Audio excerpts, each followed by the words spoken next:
this screencast, I'm going to demonstrate how to use import and use a graph or a chart from a spreadsheet in Inkscape. And I haven't done a ton of research on it, but what I found is the easiest method is to use the free software application called Numeric, or Numeric, as some people call it. It's a spreadsheet application that's similar to Microsoft Excel or OpenOffice Calc. Very similar features. The way it works is similar to any other spreadsheet. So probably not quite as full-featured as Excel or OpenOffice's version, but it does the job for me. It's available on Windows and on Linux. It's in most Linux distributions as well in their repositories. So we'll show you how to get it first. If you we go to Firefox here, and we can go to numeric.org. And once that comes in, we get to the Numeric site. If we want to download it, if you don't have it in your repositories, you can click Get Numeric Now. And down here there's a Microsoft Windows version, an exe file. You can download and install. I use it on my Windows XP machine at work, and it seems to work just fine. Okay, so that's how you can get Numeric. So here's a Numeric running on my machine, and I've created some data here of different types of donuts that get eaten each month. I got this data from Heathen X. I don't know if this is his eating habits. I would assume so, because I know he likes his donuts. So let's see how we create a graph of this. First of all, in Numeric, we can window the data, click the chart button. I think we'll choose a line graph or a line chart, this first type, and we'll just click. If you click forward, you can change some things, which we're going to do in a second, but I'll show you how to insert the chart. It'll give you, once you're done that and click insert, it gives you this crosshair, and you can basically just drag out a window, and there you get your chart. Okay, now if you want to change some things in this chart, you can do it by right-clicking and clicking Properties. Okay.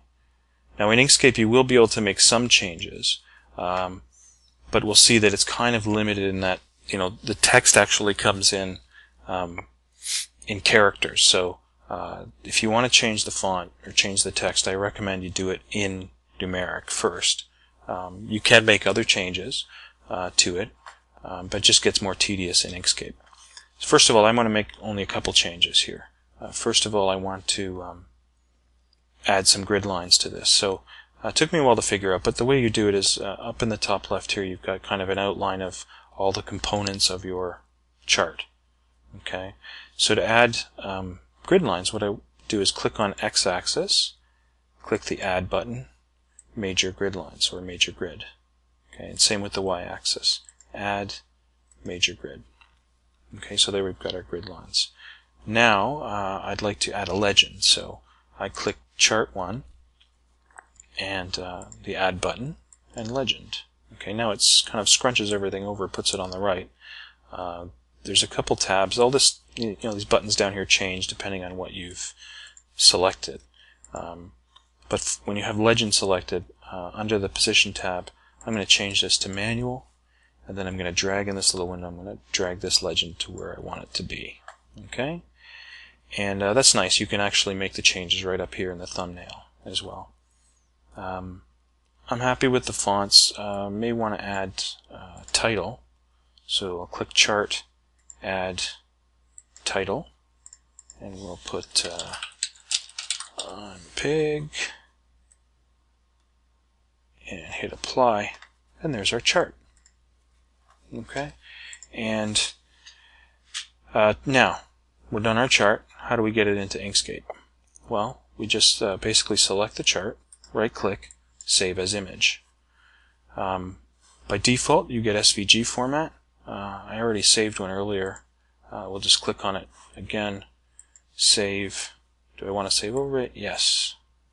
And that is it. So now we have an SVG file, which we can now import in Inkscape.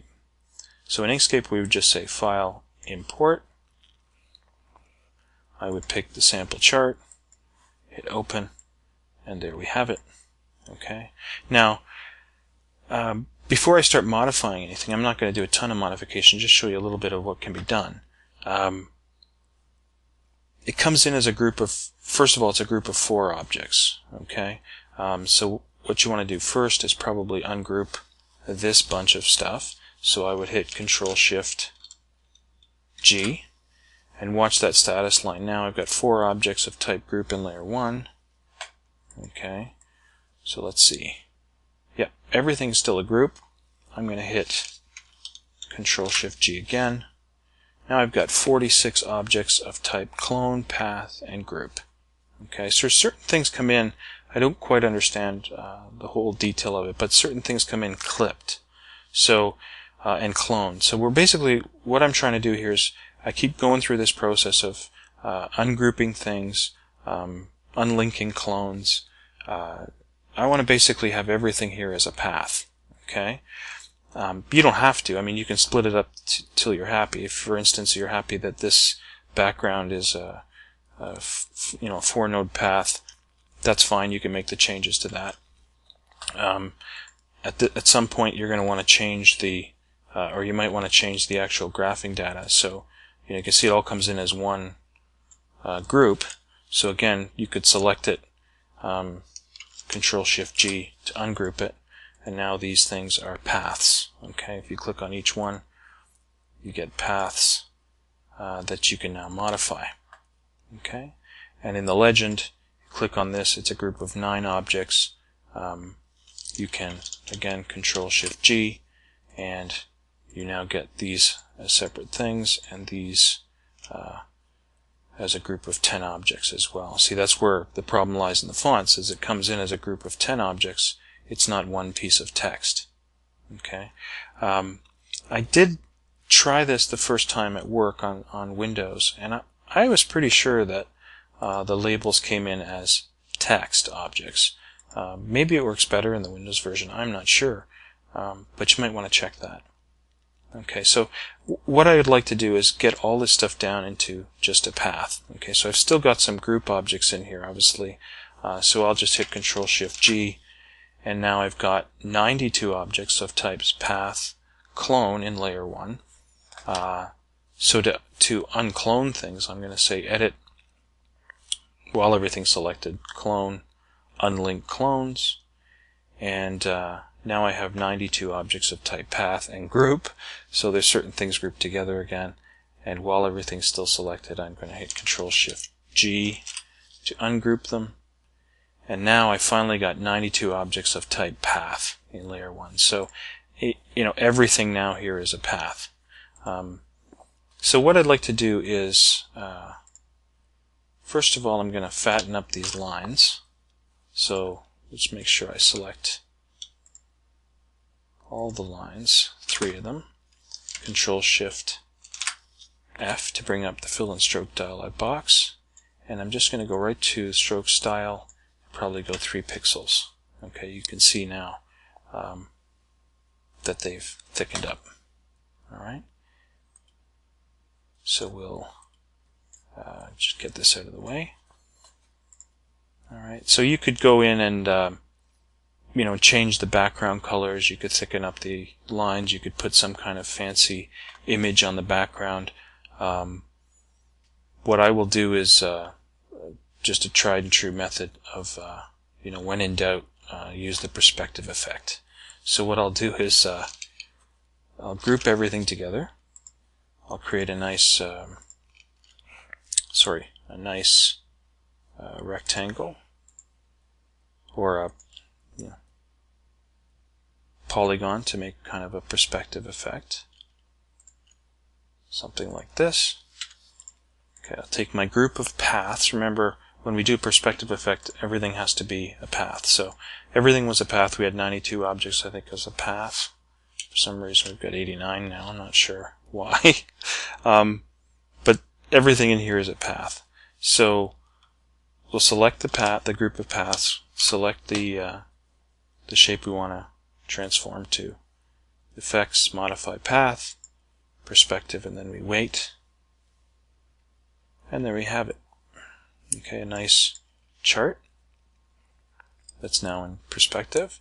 And I will likely, let's see what else we can do. If we ungroup things, then you can do some neat things like maybe take these paths, okay, and I'll duplicate them.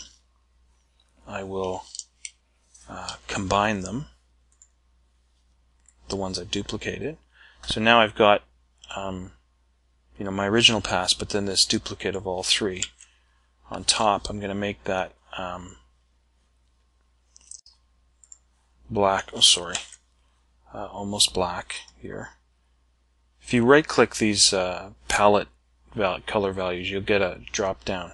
I'm not sure you can see both entries in this screencast, but if you right-click, you either can set the fill or set the stroke. We'll set the stroke, and I'm going to add a little bit of blur to this while they're selected.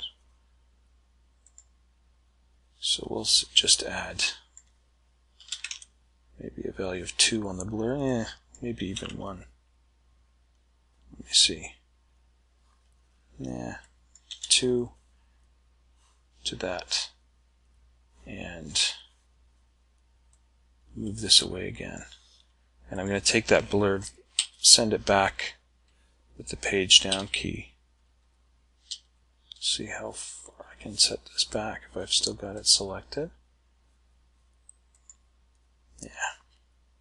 We'll bring it up till it's just behind those lines. And then I'll take the 3 colored ones, and I'm just going to move them off a little bit. Okay, so we get a kind of 3D effect. And I can do that here with my legend as well. If I'll group that together so I don't screw it up, I will duplicate it and then probably just, let's see, ungroup it. How can we combine this into one shadow? Maybe, sorry, I'm thinking out loud here. I should have practiced more, but we could try union. Maybe turn off the stroke and set the fill to black. We'll send that, blur that a little bit, again 2, possibly, maybe more. Send that behind, and we'll probably move it like this, and now change the opacity down. Okay, that's probably not as nice as it's not bad, I guess. You could always just stick it up somewhere where it's not touching, but we'll leave it there. So that's our fancy kind of graph. You can, like I say, you can do all kinds of things with this. You could, change colors, put gradients, do all kinds of fancy stuff. We could take this, group it, and then also duplicate it, mirror it. This is where things start to chug. So what I'll do is a little trick here for if you're a poor person like me, slugging along with old hardware. What I've learned to do a lot of times is I'll change the display mode. I'll go View, Display Mode, Outline, okay, which now shows just outlines. So if you've got a lot of blurs happening, it's much quicker to work in outline mode. And what I wanted to do was do a little perspective reflection on this one. I'll bring the, so I'll single click it, and then single click it again, get that cursor for the rotation, center of rotation, and then I'll skew it up. Something like this is close enough. Now I want to draw, I'll turn the view back on in a second. Just try to do as much as I can. With this, we'll change the stroke to be off, the fill to be black, and then change it to a black to white gradient. That's what we need to do our mask. Okay, sorry I'm kind of rushing through this, but I've done this on a bunch of screencasts. So now we've got our gradient. Now let's turn the view back on, the normal display, and you'll see our. So what we've got is a reflection of our graph under here, and this black to white gradient is really there to create our nice kind of faded reflection effect. So you can see why I went to outline mode. It's just chugging away because of the blurs. This is what you get when you do stuff like this on a Pentium 4, a 5-year-old Pentium 4. So that's probably good. Now what I'll do is select the chart underneath by clicking Alt Select, then hold Shift, select our mask, go Object, Mask, Set, and there we have our reflection. Okay. Now we might even want to take this object and even fade it arbitrarily, down a little bit more. Something like, hang on. Whoa. There we go. Something's happening. So now we've gone down in opacity a little bit. Okay. We'll zoom out here, and you can see our nice fancy chart. I can, because you do the reflections this way, you can also change the background to something dark and still get a nice result of our chart. And that is that's it. I hope you found it useful. Thank you for your patience this time.